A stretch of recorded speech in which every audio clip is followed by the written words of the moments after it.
Good morning, everyone. In the last class, we have discussed about two important topics in the first module, that were IDF curves and DAD curves. So IDF means the intensity, duration, frequency. So we are explaining, or we are discussing the relation between the intensity of rainfall, the duration of rainfall, and the frequency of a rainfall. And similarly, we have depth, area, duration relation also in the DAD curves. So going back to the IDF curves, so you'll be getting a curve like this. So as the name suggests, intensity, duration, frequency. So it's a variation between intensity and duration corresponding to different frequency. So in x-axis and y-axis, we can only show two variables, that's intensity and duration, and if you plot, you'll be getting a curve like this. So this is the variation. This will be for a particular return period. So return period and frequency, it's inversely relation. So you can interchange those words. This is for another return period T2, for another return period T3.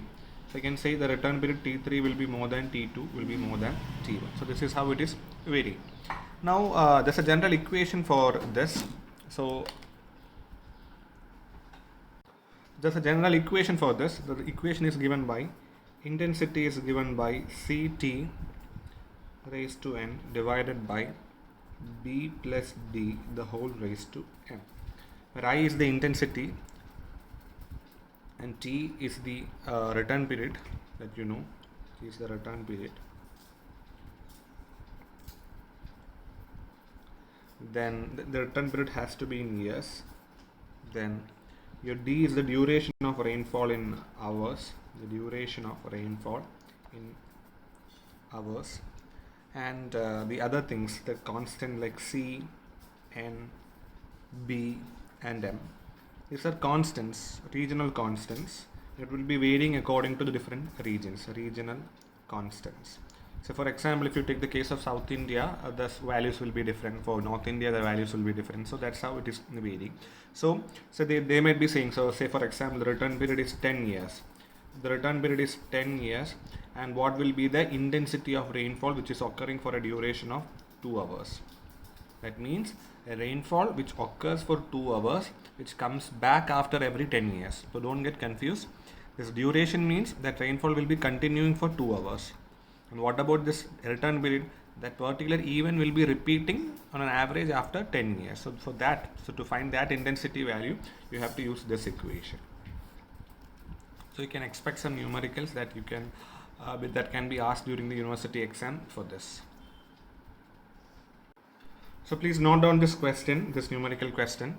Obtain the design rainfall intensity of 10-year return period with 24 hours duration for Bangalore. Also obtain the design rainfall intensity for 100-year return period and compare with 10-year return period. So given C is equal to 6.275, N is equal to 0.126, B is equal to 0.5, M is equal to 1.128. This is for Bangalore. This value, this particular value is for Bangalore. It will be given the question. Whatever place it's been asked, they'll be giving the value for that particular region. And this is how you have to find the answer. So this is the question. So how you will be doing this? So that's the question. So what you have to find is, you have to find the rainfall intensity. And a few minutes before I've said that to find the rainfall intensity, you need the IDF curves, and from the IDF curves, this is the return period, T is given, return period is given, and the duration of rainfall 24 hours is given. So that means this T and D is given. So you have to apply this equation. This is an empirical equation. This equation is an empirical equation. So empirical equation means you have to substitute the values as been given in the question itself. See here, what you'll be getting the intensity in centimeter per hour, if I'm not wrong. You'll be getting this intensity in centimeter per hour. You have to substitute return period in year, then you have to substitute D in what? Hours. So if you check the RHS and LHS, both won't be having the same units. So that's why it's been called as the empirical equations or empirical formula. So what you have to do is, you have to simply substitute. So you know the value, the intensity is given by C T raised to N divided by B plus D the whole raised to M. In the first case, the return period is 10. So return period is 10 means your T value is equal to 10.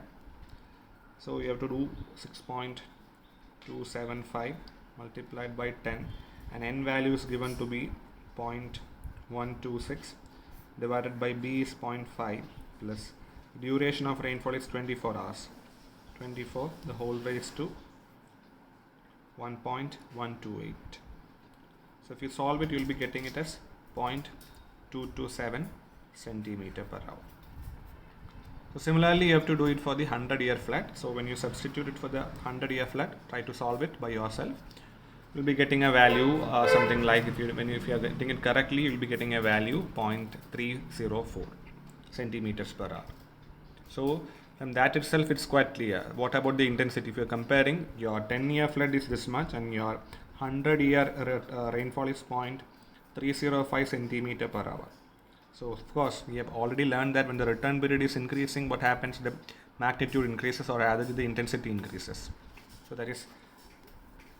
that's been spoken from this graph also. So what happens is, the same duration, when the return period increases, what happens? The intensity also increases. So that is also evident from this numerical problem.